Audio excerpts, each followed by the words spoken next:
মাছ নিলাম, চিতল মাছের পেটিটা এই যে পিস করা হচ্ছে, দেখে নাও। এই পেটি না রসগোল্লা পেটি, 1 নাম্বার পেটি। এই যে পিস করা হচ্ছে এখানে পেটিটা, দেখে নাও। এই চিতল মাছের পেটি পিস করা হচ্ছে, দেখো এই জায়গা। চিতল মাছ 1000 টাকা কিলো। চিতল মাছের পেটি, শুধু পেটি কিনতে গেলে 1000 টাকা কিলো। এই যে দেখে নাও, পেটি পিস করে রাখা আছে। এই যে এখানে দাগা, এই যে মাছের দাগাটা পিস করছে, দেখো। 1 নাম্বার জিনিস চিতল মাছ, দেখো কত সুন্দর পিস করছে। এটা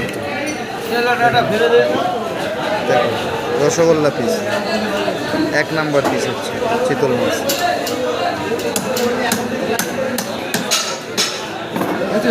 মাছগুলো তো না, মাছ দেখেই শান্তি, খেলে আরও বেশি ভালো লাগবে। দেখো এই যে লেজা,